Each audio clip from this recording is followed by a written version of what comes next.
Olá, meu povo, sejam bem-vindos a mais uma aula de inglês. Espero que estejam todos bem. E na aula de hoje nós iremos ver um tempo verbal, que é o Simple Present.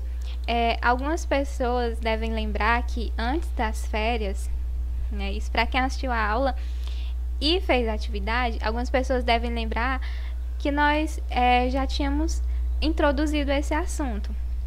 Porém, ele não foi finalizado, apenas introduzido.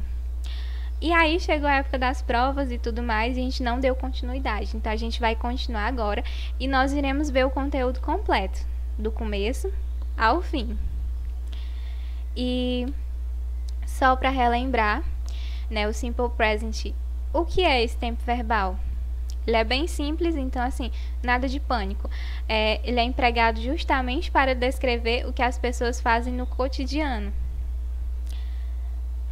Além disso, nós podemos utilizá-lo para retratar fatos ou verdades em geral, caracterizar alguns estados emocionais ou características físicas e pessoais, narrar ou sintetizar histórias ou eventos, entre tantos outros usos.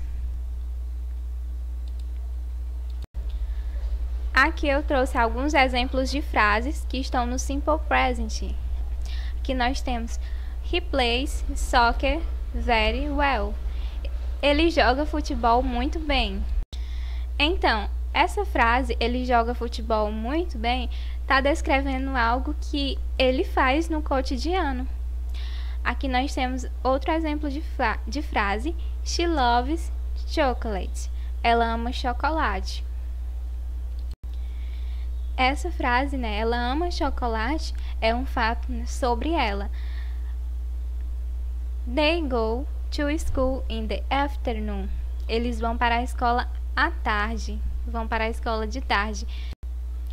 Ou seja, algo que eles fazem no cotidiano. The sky is blue. O céu é azul. É uma verdade universal, que também faz parte do Simple Present, porque ele também representa verdades universais, fatos do cotidiano, além dos estados emocionais, características físicas e pessoais.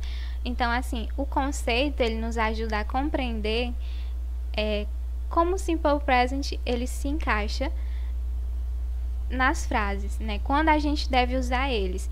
E os exemplos eles nos ajudam a compreender um pouco do conceito, porque a gente pode identificar em cada um desses exemplos realmente o que é o Simple Present.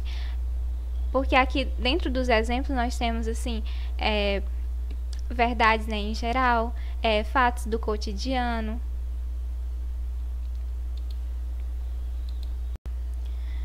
E como cada tempo verbal tem as suas regras, o Simple Present não é diferente. Também tem as suas regrinhas, de cada uma das suas formas, seja afirmativa, negativa ou interrogativa. Na aula de hoje nós iremos ver as regras da forma afirmativa e algumas exceções, ok? A forma negativa e interrogativa fica para a parte 2 dessa aula de Simple Present. Na forma afirmativa, como uma regra geral, basta a gente acrescentar o S na terceira pessoa do singular. Quem é a terceira pessoa do singular são essas pessoas aqui que eu destaquei: he, she e it.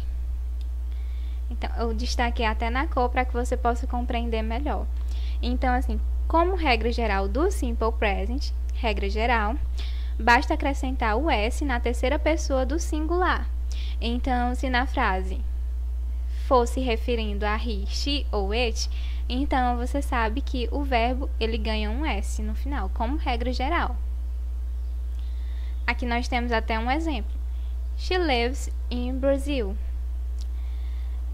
Por que o verbo ganhou um S no final? Porque é a terceira pessoa do singular, que é o she. Por isso, ficou lives. She lives in Brazil. E aqui nos exemplos acima, quando a gente compreende essa regra geral, para a terceira pessoa do singular, nós passamos a compreender o porquê. Que não é só love, é loves. She loves chocolate, né? Ela ama chocolate. Porque o she é terceira pessoa do singular. Por que o verbo play não é só play, né? Por que ele ganhou um S? Porque o he, que é ele, é terceira pessoa do singular, então fica he plays soccer very well. E por que aqui que o go ele não ganhou? Porque é somente terceira pessoa do singular. E o they não é terceira pessoa do singular, né? É terceira pessoa do plural. Espero que tenha dado para compreender. A regra geral do simple present é essa: acrescentar um S na terceira pessoa do singular.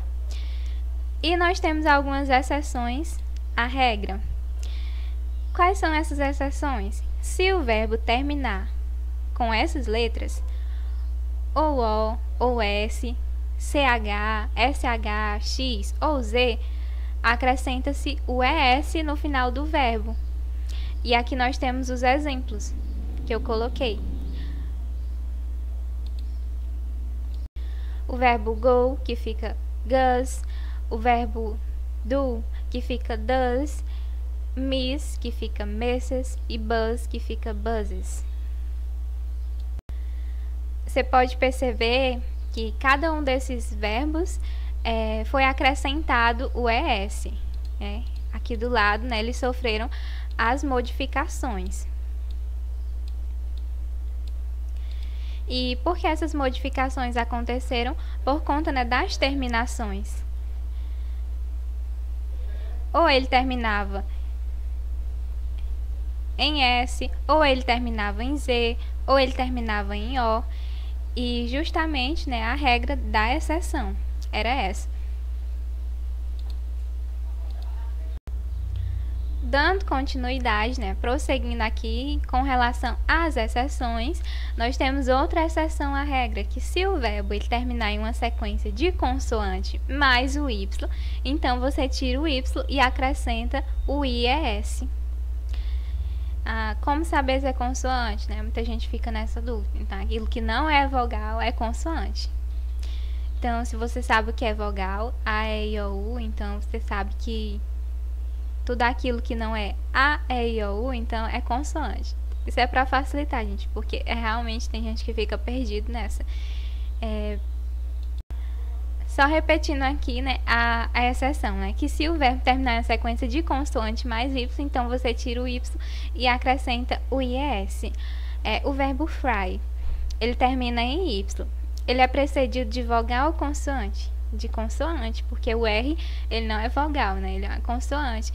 Então, você tira o Y e acrescenta o IES. Fly. Esse outro verbo. Aí nós temos todos os exemplos, né? Fly, study e worry. São verbos, né, que têm a terminação em Y e são precedidos de consoante. Então, todos eles sofrem alteração. São retirados, né, o Y e acrescentado o IES.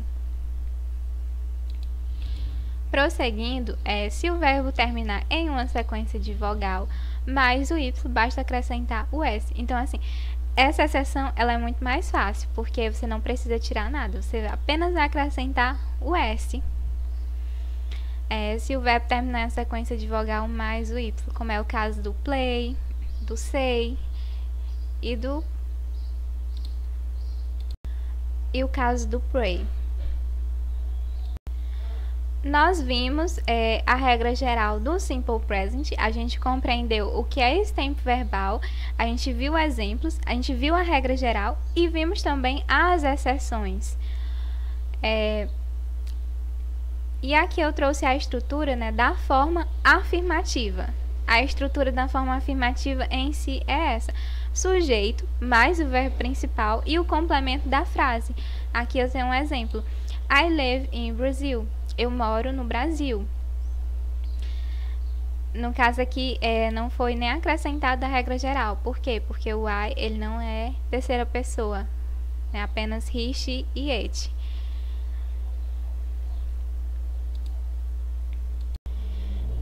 E para você saber quando utilizar a regra geral ou para você saber quando usar qualquer uma das exceções que a gente viu dentro do Simple Present, você tem que analisar cada uma das regras, né, das exceções e ver se se enquadra ou não. E chegou a hora, né, de praticar para que você não possa esquecer. Então, você já tira print da tela para anotar a atividade. Então, a atividade é o seguinte, né? Nessa atividade você irá adequá-la à terceira pessoa do singular, pronome e verbo. Eu vou dar 2 exemplos e as outras frases, né, é com vocês. Nessa frase, I walk to school every day. Para adequar ela à terceira pessoa do singular, tanto o pronome e o verbo, o que eu faço? Bom, eu vou utilizar uma das 3 pessoas, né, do singular.